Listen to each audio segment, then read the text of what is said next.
Afternoon, everybody. It's welcome to the Ordinary Council meeting of Tuesday the 27th of May here in Coral Bay. We have a leave of absence for Councillor Cottrell and Councillor Skender, and we have Councillor Kelly on Teams. Declarations of interest. Haven't been handed any declarations of interest. Yeah, only that one from Councillor Okay, my apologies. Councillor Kelly, yes. Councillor Kelly has an impartiality interest in item 7.3.3. Councillors, I'll just remind you, if you realise as we go through you have one, please put that forward.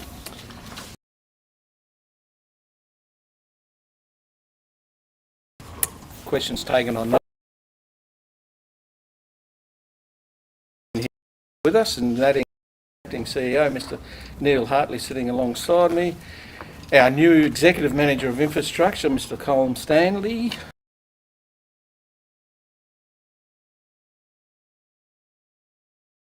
Communication.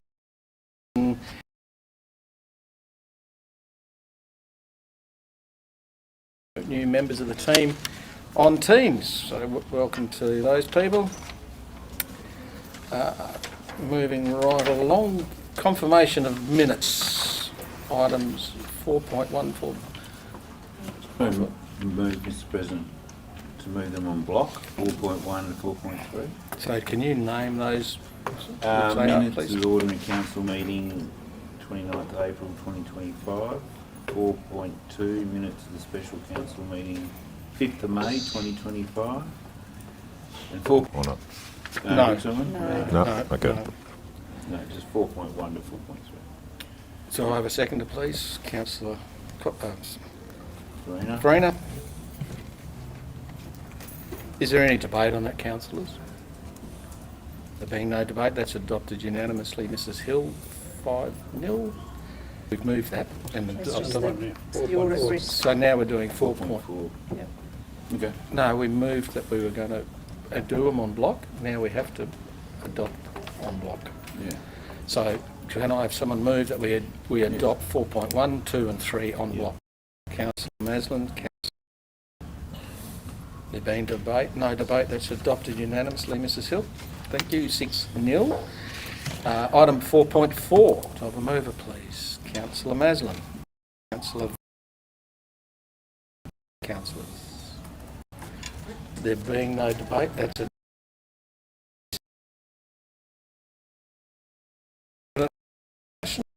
I'd just to acknowledge the Shire team for I attended the volunteer gala evening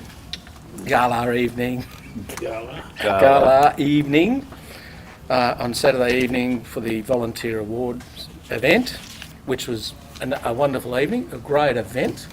And a special thank you to the Shire team for the work they put into it. It was a significant amount. It was a really well planned and implemented event. Thank you very much.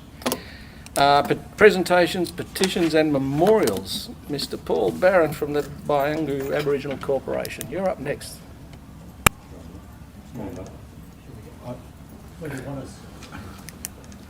I'll give you.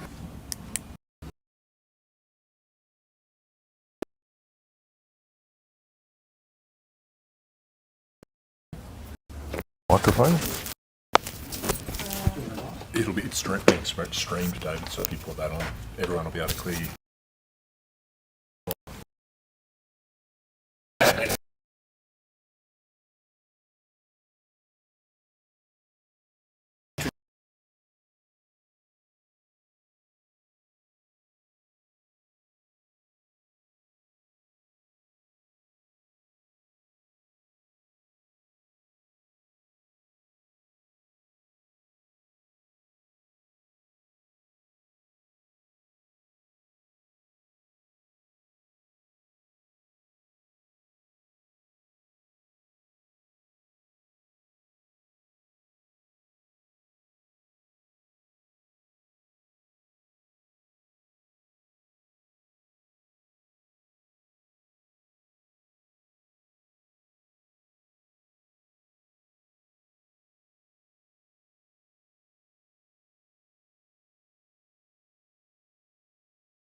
one direction, so.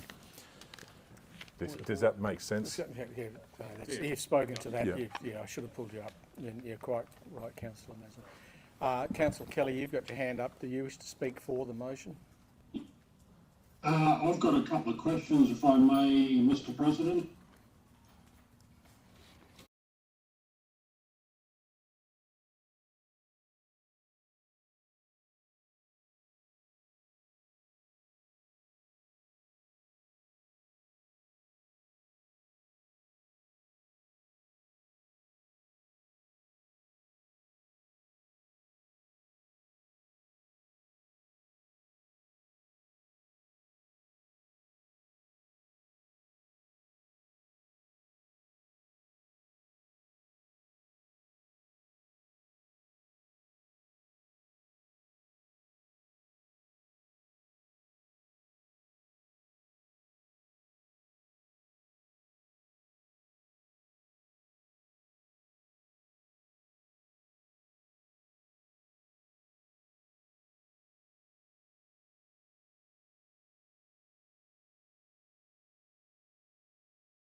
What customer requests, same as what customers can, and the same as if you send me a photo, I forward it on and it goes into the system.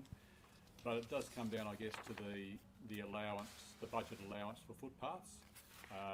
And once that budget is extinguished, then they either have to transfer money from some other part of the budget or stop doing footpath work. So again, it's a good question to consider as part of the asset management planning and the amount of money the priority and the amount of money you spend on footpaths.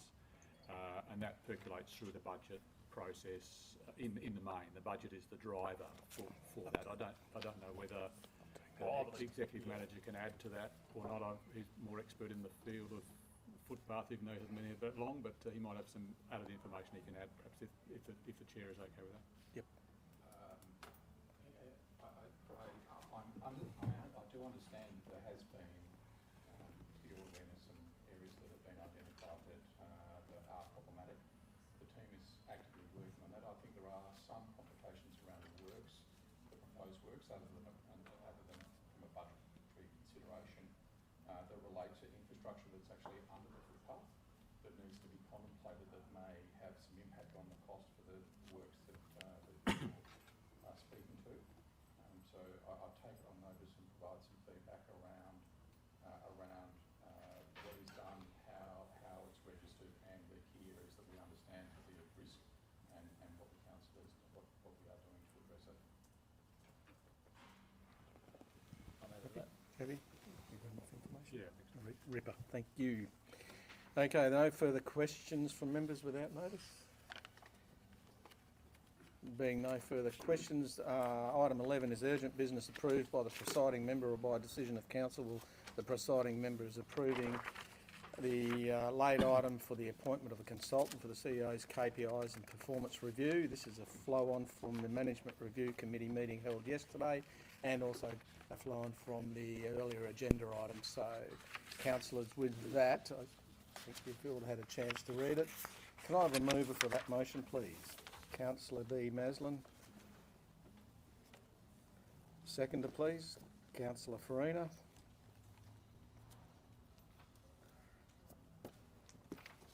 Councillors, is there any debate on this item? There being no debate on this item, that's adopted unanimously 6-0. Thank you, Mrs. Hill. Moving right along, we'll go back to presentations and Mr. Tim Bray. Welcome. Well, apologies for being a bit late and playing merry havoc with your agenda. We do have a presentation for you, sir.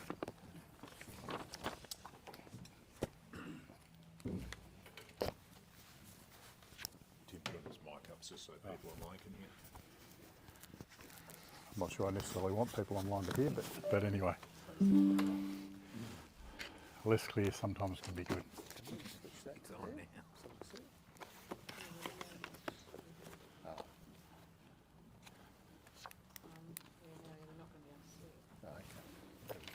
turn around. Yeah, you just have to spin. Sorry. Spare chair here. Just come and sit here.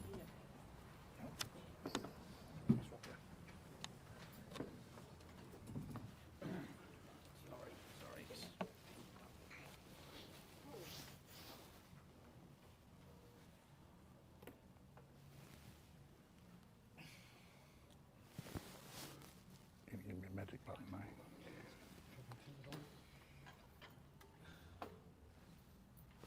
Thank you very much.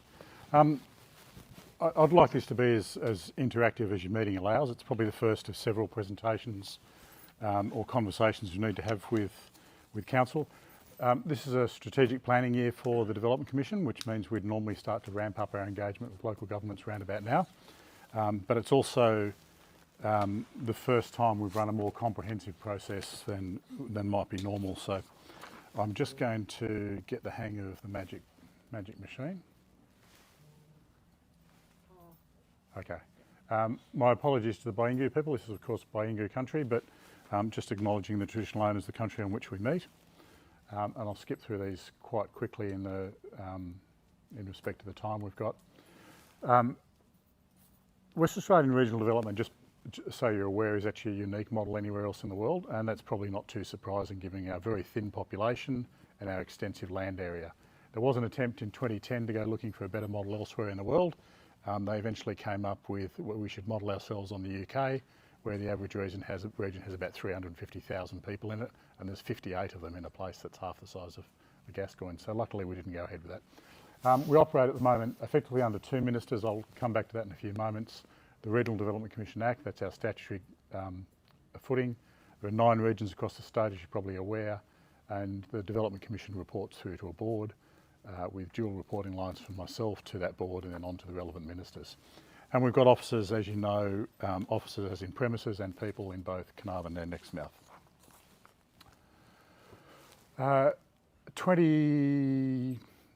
2008, I think about, was the last time we had this concept of dedicated ministers for regions. We at the moment have Stephen Dawson. He's the Minister for Regional Development in an overarching sense, and has a number of other portfolios which are also important to us. If you were to look at, so Stephen has regional development, ports, science and innovation, medical research, and he's also the Minister for the Kimberley. Hannah Beasley, to give her the obvious accolade, is daughter of Kim Beasley, who many of you would know, is also the Minister for Local Government, the Minister for Disability, the Minister for Volunteering, Minister for Youth, and of course can mean many things, but she actually wants to know. She's been here repeatedly. We've got a couple of visits lined up for her in Carnarvon and Coral Bay. She's up to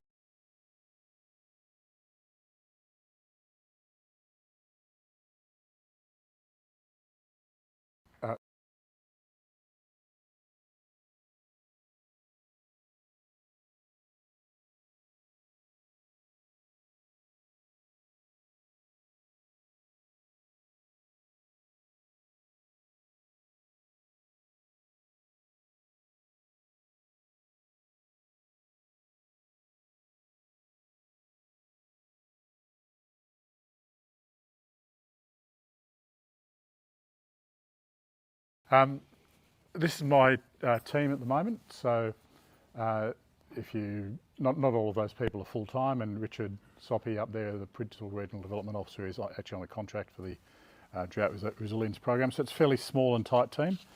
Commissions operate off the back of their local connections, their knowledge base, and usually some specific skills. And I'm really happy with that team at the moment. Don't tell them that. It's useful to keep pressure on people, of course, but you keep uncovering some really unique skill sets at a very high order that you wouldn't normally expect to find in a small organisation. Carnarvon, of course, is part of a larger region, albeit still a small region. So let's just give you a rough sense of where we actually sit. When you blend those figures out, we've got a GRP of about 1.36 billion. That makes us the smallest economic region. A population of about 10,500. That also makes us the smallest region. The unemployment is a bit under 3%, so effectively full. And there's 4,664 jobs roughly in the region. It's not the smallest region though in terms of area. If you're interested, we're a tiny smidge bigger than Greece. So we are seeing in a jurisdiction, there's only one place in the world where somewhere that's bigger than more than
trying to improve services, get a new industry started, improve options for local people, create wealth in your current housing market, all of those things have got to change.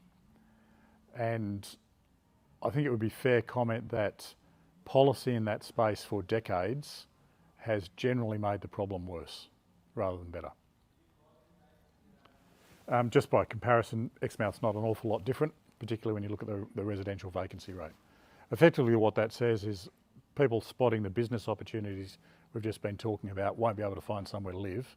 And you've got to wonder how many people see a glossy photo in a magazine from when they're sitting in Melbourne and think that's great, that's where I'd love to come and ply my trade, bring my family, start a business. And their first inquiry is, where am I going to live? Or if I can find somewhere, what's it going to cost me? And their intent never goes much further than that inquiry.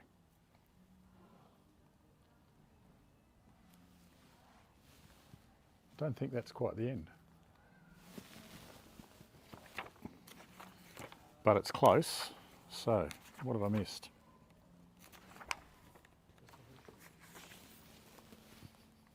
There we go. Where are opportunities sitting? Housing in and of itself is a business and an industry.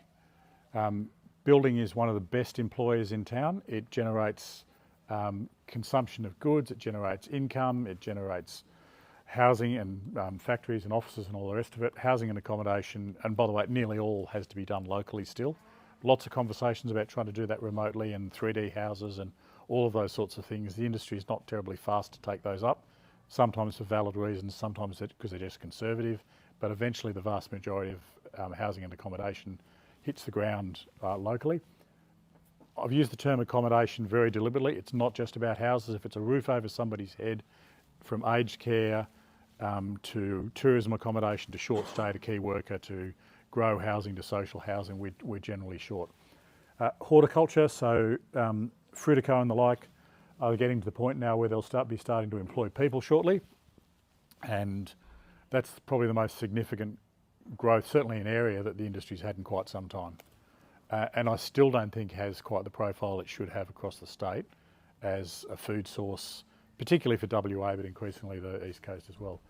Defence is a little bit less important for us, but not forgetting for a moment, it's now close to $1.3 billion announced and being spent by the government just up the road in Exmouth. And for many people, that puts the region literally on the map in a way they're just not used to. Strategic minerals and rare earths, good to see Hastings still moving along. None of those, by the way, all of those plays are, if you like, I think of a scale that's actually relevant to the region. They're not colossal, they're not giant iron ore mines, but that increases the capability for us and local businesses to be relevant to them as they develop, provide employees, provide goods, provide services. Renewables seems to move in sort of cycles at the moment. Again, there's still strong recognition that if you're talking about decarbonising the economy, nobody's disagreeing that you actually need to stop that. At some stage you need to move off fossil fuels. Of course, there's still ongoing debate about whether that's wind or solar or nuclear or anything else, but at some stage you've got to be able to generate renewable energy sources, and this remains at a high level best place in the world to do it, which is where people like Province are still ticking along, and as I said, now we're seeing other people come in with other areas of interest in GridServe. Logistics. I just feel like this remains a really important thing for Carnarvon. We're on that sweet spot of 1,000 kilometres out of Perth and about halfway between here and the Pilbara. Roads running through here are in many ways more reliable and slightly better. And we've got what's the biggest airport between Perth and Darwin in Learmonth. And if we can get some marine infrastructure happening as well, that's sort of the holy trinity. Good roads connecting ports, connecting airports in the middle of the state. Services. I know many people feel the grief of services slowly being centralised either down to Perth or down to Geraldton. It's hard to see some of that trend reversing. Some of it probably doesn't matter, but some of it definitely does. So when it comes to the key services that people on the ground actually need to access if they're going to get on with their lives, particularly specialist medical services and some of the ancillary medical services, they've got to be much, much closer to where people are actually living. And Carnarvon remains a good spot for that to actually be occurring. I want to talk for a few moments about the 100 Houses report. We did this with the Shire and with Urbis, and it was really just an attempt to crack open the egg of we need to get started on housing somewhere. There seem to be lots of people identifying the demand, there's lots of people identifying parts of the supply problem, and then there's not very much moving.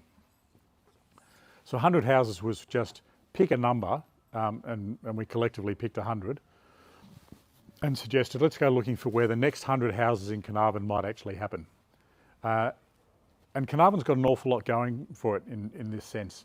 So we've got adequate services, you've got no immediate, no we can't put any more houses on for reasons of power or water or anything else, there's some constraints a little bit further down the line. We've got plenty of land that's suitable, we've got heaps of demand that we can quantify, we've got the best climate going, and we've got accessibility. Which would prompt the question from most of you about, well, what's the problem? And the problem is actually not unique to Carnarvon.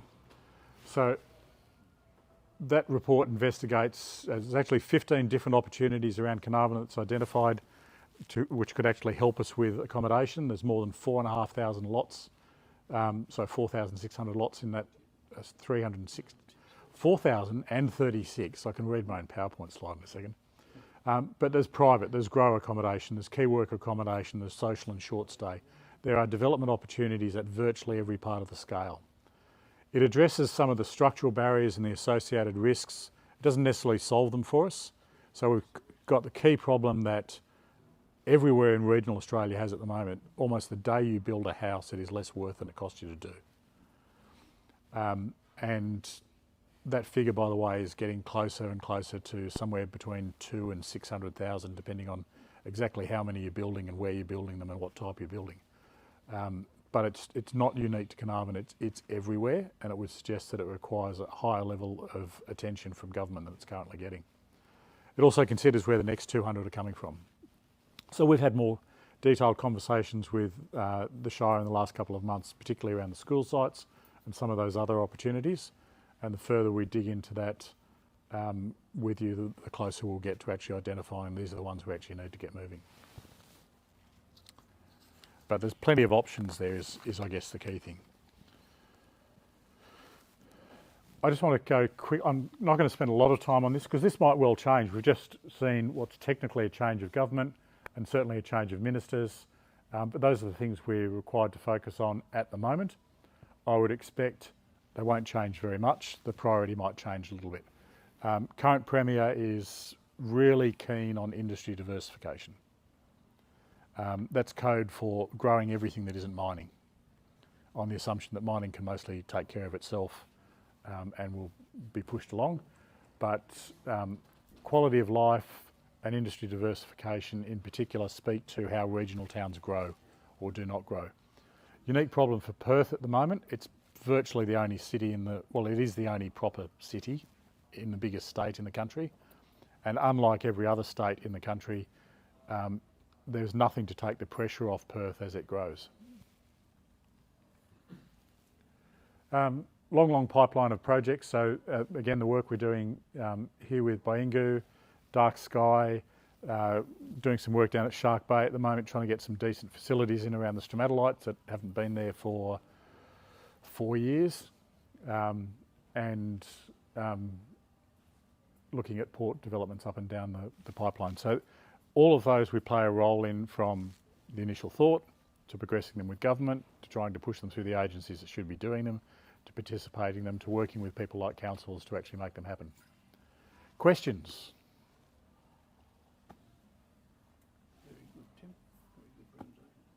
No, I want a question, Dudley. I want a hard... I'll give you a pat on the back before you can leave. No, Yeah, thanks very much. very good, mate. No, very good. So I've got a question, Tim. So Yep. with this being one of the nicest places to live in the state from a climate perspective, Yep. why isn't there an influx of people that want, or a stack of people out there that want to live here? Yeah. Really good question. There's some reputational issues going on, undoubtedly, around the perception of crime and safety in Carnarvon. I think there's a bigger issue actually in how social mobility has changed in the last couple of decades. So if I reflect on when I started my working life, I was working for banks. Banks were a really good example of those entities of a size where when you joined as a junior, you worked all over the country. You went wherever they sent you. Insurance companies did it, government departments did it. And the way that often played out is you woke up one morning as Teller D in Carnarvon and your boss said, you've been doing a great job, we're promoting you to Teller C in Exmouth. And you said, fantastic, and I'll go home and tell my wife, who'll be really happy about that.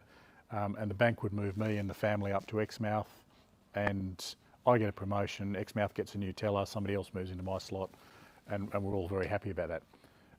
Now what happens, of course, is I go home and tell my wife, well, actually, I wait for her to get home because she's working too in a job that makes more money than mine and give her the good news that we're moving to Exmouth and she says, like hell we are because I've got the higher paid job here in town. So bizarrely, we've lost a whole lot of social mobility in the past couple of decades.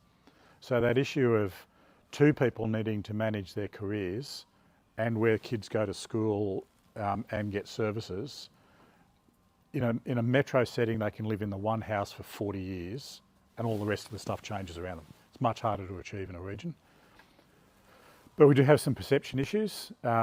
We've got the cost of housing issue. As I said, at the moment, if I'm a plumber in Melbourne and I'm looking at the grey and dreary weather down there and I decide I want to move up here, and I assume that my house that I bought for $500,000, which is now worth $1 million, and I've knocked the debt down a bit and I've got, let's say, $700,000 worth of equity, must buy me a palace and the fishing boat I'm actually after if I move to Carnarvon, which I've never heard of before.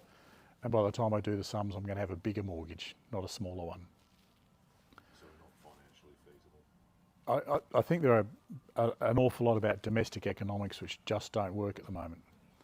I don't think we do a great job of selling ourselves either, by the way.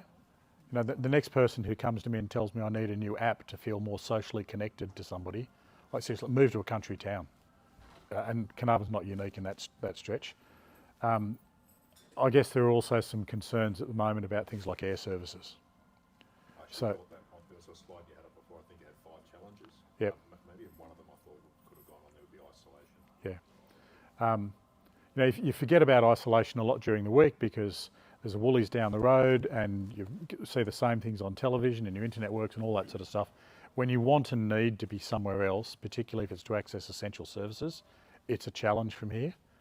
As most of you would be aware, I came down here from Broome. Broome's a slightly larger town, but in the end analysis, it's not really that much different, apart from 6 flights a day to Perth. You can never not hop on a plane and be in Perth on the same day. So there are ways we can address some of that, by the way, but there are challenges for us as well. And ultimately, I think there's a surety of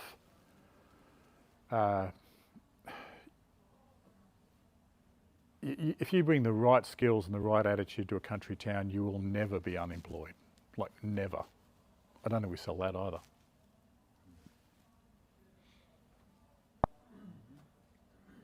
Well, I don't think we've that problem, have we? I mean, you're battling to get anyone to do anything. I mean, they have trading and that are booked up flat out.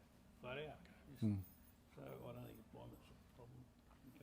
No, employees is a problem. That's Right, getting them. Yeah, to get them, yes. And I guess selling that to people in metro settings who are often constantly worried about am I in or out of a job. Maybe not so much at the moment because where we are in an economic cycle, but regional towns are great if you just want to turn up to work and actually do as you're told. Let alone if you bring any specialised skills, they're great places to be.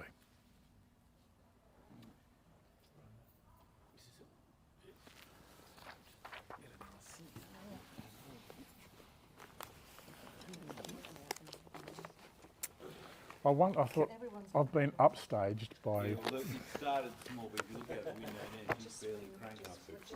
Yeah. It's an omen. Just It's all remember, stuff. we're still being live streamed, by the way. Yeah, so councillors, careful what you're saying. So just to finish, Mr Bray, thank you very much. You're welcome. Excellent presentation. Date of next meeting will be, my apologies councillors, matters for which the meeting will be closed to the public, there are nil.